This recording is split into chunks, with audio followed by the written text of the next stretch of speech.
We're live. We are live. Mr. Hanks. Here we go, Mr. Tommy Gallant, here on the Tuesday. Here on the Tuesday. Yeah. After cloudy day in the Goldie. cloudy day on the Goldie. And we just had a big weekend. It was a marathon, right? Right? It was a marathon. Double marathon. That's right. Double marathon, yeah. It was like a movie-a-thon, so to speak. But pretty amazing, wasn't it? Yeah, and our cameraman, Cam, would you believe his name is, rolled his car on the way to the studio that we had organised, right? That was very graciously provided to us by a friend. Mission run in the morning, pick him up, drive to the studio, set all the cameras up.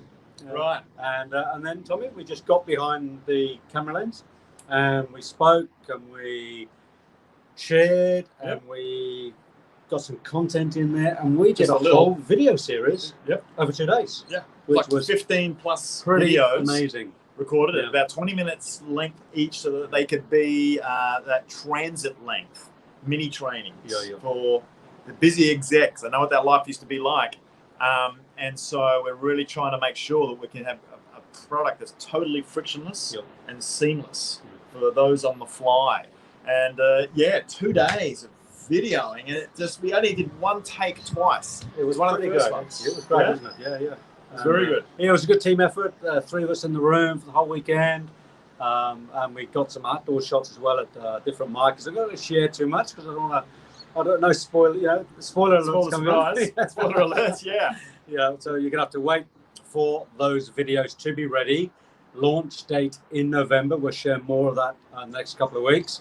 And we've got let's call it a Christmas special, shall we, Tommy? There's going to be a Christmas promo. Christmas promo for the video series going out there that we'll share more with you on that. But back to today, Tommy. One more thing to share over the weekend, just to puff my chest up a bit, Tommy. Oh, here we go. Oh, yeah. Marathon man over here. So on Saturday night, in between the days of filming, Adrian decided to go running all night. Yeah. I think the ambulance is coming for you now, Adrian. So just around my 44 Ks. 44 Ks? Yeah, overnight for the Australian CEO Challenge Darkness to Daylight Run, which is awareness around family and domestic violence and the prevention of that, of course. So we were running through the night here on the Goldie to do that, and it was pretty fantastic to do that. So yeah, I did my 44. I ran with others who did 70, 75 Ks. So, stellar effort for all those involved. And I really felt good about myself. There was an inner truth about myself during that weekend, which is a great segue. Oh, I was going to say, what a beautiful segue. Nicely crafted. Into the topic of today, Tommy Gallant, from the physiological, psychological perspective. Yeah. Being true to oneself. Oof. So I'm going to throw that question over to you. What does that mean? What does it mean? Today, in this current situation on the planet, in that business space, in that corporate space, getting back to inner core truth. Over to you, my friend. Yeah. Truth, big topic, and we've got about, we're going to make this a snappy one of 12 minutes because I have another little meeting coming up, but in the next 12 minutes, truth. Now, it's funny when you look at the word truth and freedom are kind of connected too. We'll talk about that somewhere, maybe in the latter part of the week.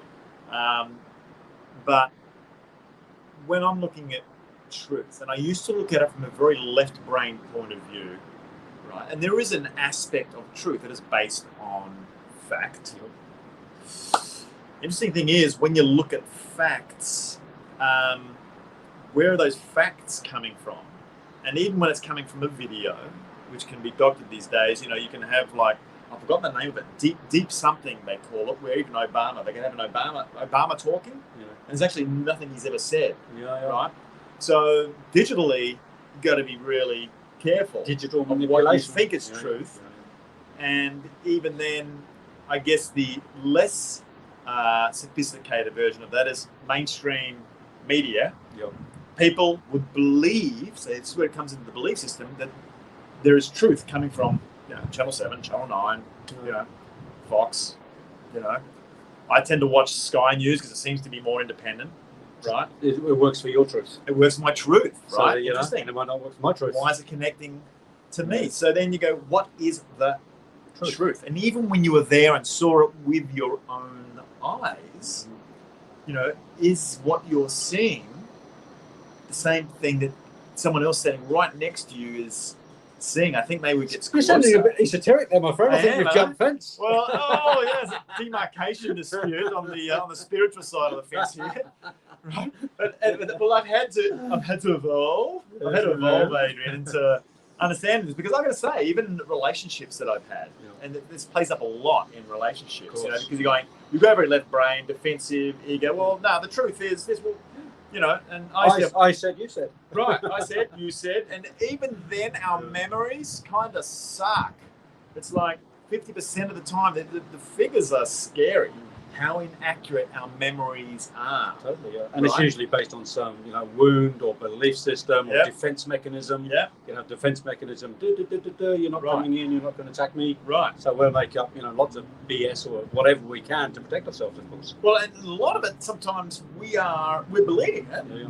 And we're actually, our intent is kind of honourable. Yeah. And we're fighting for what we believe is the truth. Yeah. Trying to justify our truth, Tommy, sometimes. Right? And justified and righteousness, you know, and I was an expert in that space. Yeah. Right? So, Tommy, so in that, so two aspects. Yep.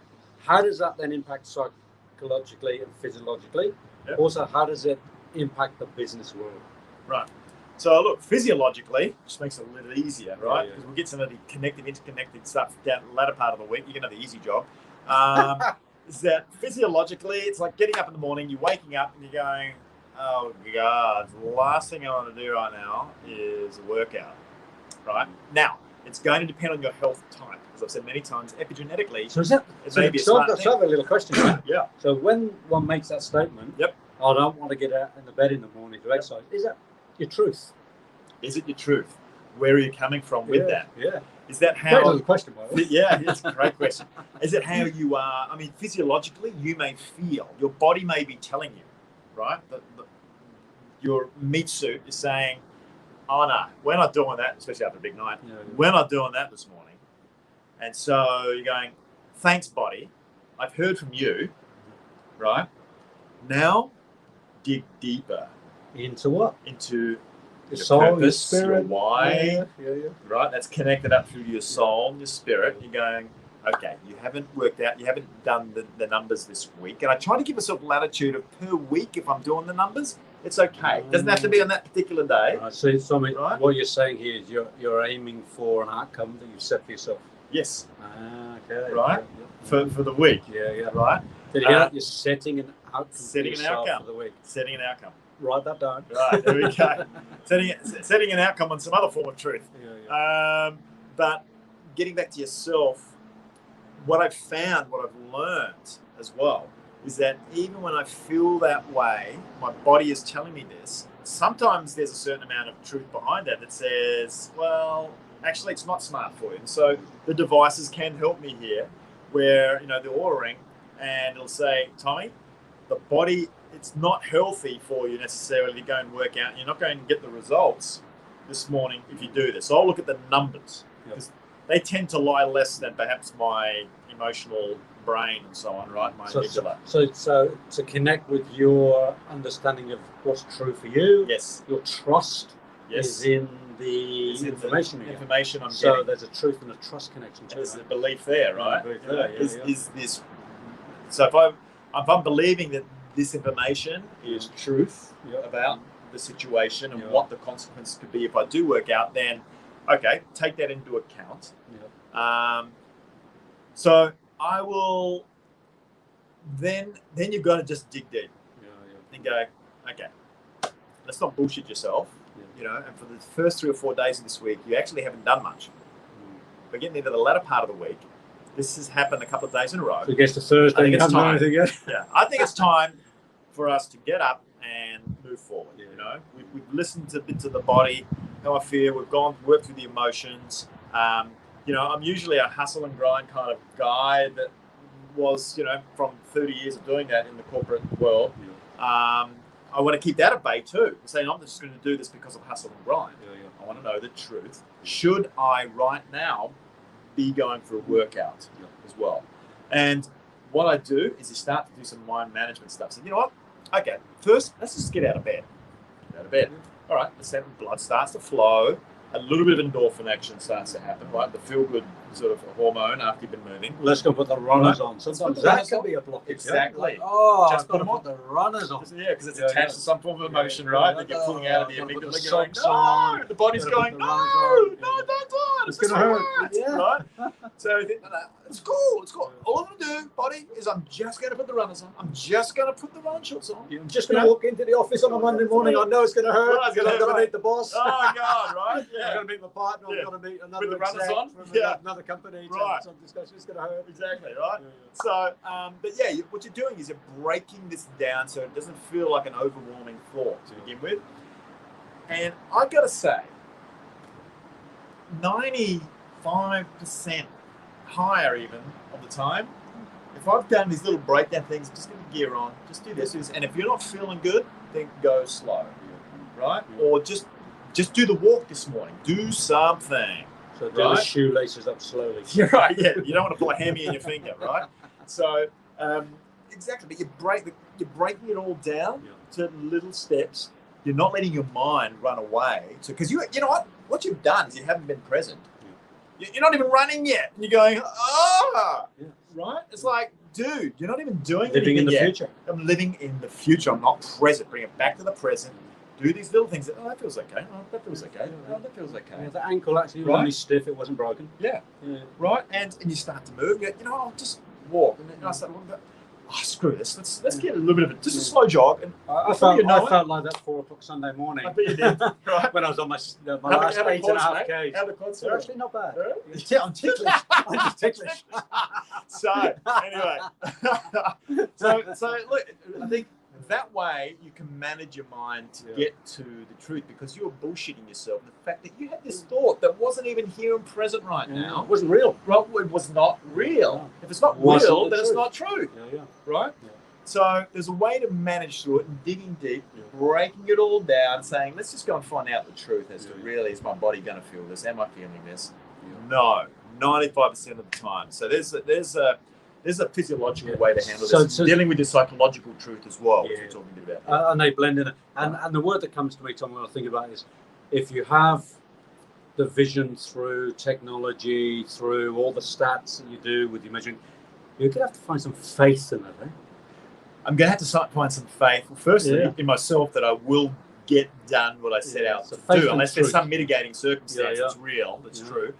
But then, is what I'm doing actually going to work for me? Yeah, so you got to have the faith in that as well. I got to have the faith in that. I got to have the faith in a lot of the science that I play in epigenetics, thinking, well, okay, they've collected 20 years of data, 15 layers of science. It sounds impressive. It sounds credible. Is it really working for me? And that's where, and this is the area that you play, and it kind of keeps it on balance, I think, Adrian, where you're saying, well, Tommy, does it feel right? Yeah, it does feel right. But I want people to be careful that the feel right isn't a bullshitting yourself feel right. And this is the part that is life's journey, is to the truth. It's called discernment. Spiritual discernment, soul discernment. Right. Really knowing. My teachers say, when you can know, you know. When you can know, you can know. Right. When you know it, you know it. Right. You don't have to justify it. You don't have to argue. You don't have to debate it. Right. You just know. You know. And it's getting to that I know. So the mind thinks, the heart knows. The heart knows. When the ego gets in there too. Thinking, the feeling, the blend of the intellectual knowing, or the wisdom knowing, I call it, rather than intellect. It's like wisdom. Yeah. There's a wisdom in my knowing. Right. And there's a feeling wisdom in my knowing. When they blend, I know. Right. Yeah. I know that I'm running in the zone. I know it's not going to hurt my body. Right. I know I'm on track. Yeah. I know this is going to work. Yep. I know I can run 20 Ks. I know. Right. Right. And then, Tommy, if we take that into the workplace. Yep. Say today's Tuesday, tomorrow's Wellness Wednesday. We want some flow and ease in the workplace tomorrow. Yeah. Going to go into the office tomorrow, into the space tomorrow, make a phone call tomorrow, meet people tomorrow. With this idea of truth, how is that going to change somebody's perception or understanding or practical change in the business space? Right. By bringing truth into it. We're all about bringing the soul into business, right, Adrian? Totally. That's the mission. So that is the mission of the Corporate Alchemist Project. And because I think, that's called business and movement. Really, it's a movement. You've got a bunch of people connecting together, and when you bring the soul into that as well, beyond just being a cog in the wheel of a machine, and being a very empty feeling, left brain, hustle and grind. Sometimes it's driven by a lot of fear to motivate. It's a strong motivator, but for a short period of time. It's not a self-perpetuating cycle that joy can be when you've got happy people perform. And how can you find that? And that is the crucible, that center. Finding that in your people is key. So when you're looking at truth around that, and you're hustling and grinding, then think, that can become automatic, mindless behavior. So you want to reassess yourself from a higher awareness level and go, what, we're starting to force this. Yin and yang and Taoism gets into this, but this is becoming very yang. Yeah. We're pushing it and forcing it for what? To smash through these doors for what? And the whole corporate world is so heavy on that keel, right? We're trying to bring it to the middle and somewhere smarter, and the smarter part is being more emotionally, spirituologically centered, right? And that's what we're about as well. So, the same thing, if you've got to change it, this is where the ego will try to defend, because then you could look like you've got to be vulnerable, and you might look like a failure. Yeah. But I would rather make these mistakes along the way rather than one massive one later on through heading down the wrong route, right? So, if I might, one way to get that truth around the business is something I've been doing for many years of businesses, creating that vision mission statement. Right. And I've got a specific process I use for that. Right. To get to the core truth of what the mission vision statement is really truly all about. Yep. Rather than that greed and the money and the more left brain space. Yep. How do we really speak about what the truth of the company is? And the suggestion is that the old one that people have needs changing. Yeah. Because we're in a new paradigm. New paradigm, and I think the paradigm. Life is such a dynamic, and I know we've got to close out here, but life is in such a dynamic that things are changing so quickly, and people are evolving at a different speed now as well. That I think, in my belief, that vision and mission needs to be rechecked on a regular basis, and is still resonating. Called a quizzion. Well, the quizzion. I love it. Got another word. Right? Have you formed your quizzion? And I think there should be another name for it, so people don't think, oh God, mission value. Yeah, we've been through this. We'll find one. We'll find one, right? Quizzion is a holding word. Yeah. Right. So I think it's a great idea that we rename this, right, so that people will think, oh, what's that, right? And it should be a live, dynamic, evolving thing that remains, has a heartbeat. Yeah, it needs to be the guiding principles. And everybody rechecks them, including your people playing a part in this, and your people will come and go as well, or they will come and go. Well, come and goes, and they'll ebb and flow, but eventually they will be evolving in some direction as well. And for staying relevant with your people and keeping them connected, I think revisiting it's very important. So, Tommy, something that comes to mind in that then is collective truth.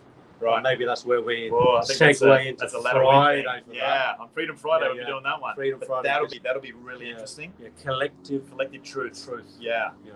So good place to hit the pause button. Good place to land it until we go for Friday. So we go beyond the body into something more spiritualogical. So look, once again, thanks for tuning in. Thanks for checking in.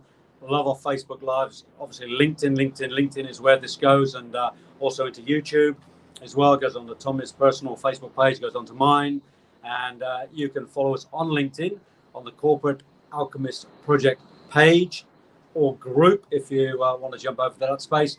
But where can they find you, Tommy Glenn? They can find me, Mr. Hanks, at Let's Connect at TommyGallant.com, as well as at biotechexec.net, where they can do an executive lifestyle assessment, which will give them a free 20 to 30 minutes with my good self, and working out a health optimization strategy specifically for each executive based on their genes, their epigenetics. We can work a strategy around that. Fantastic. And you can ask me the same question. Oh, Mr. Hanks.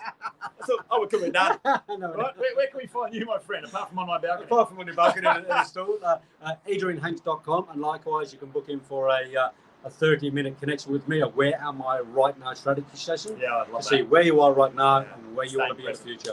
Yeah. So we'll see you again on Friday on the CAP TV. Tommy Glad, that's a wrap. That's right. Okay, guys. See you on the next one. Have a great week.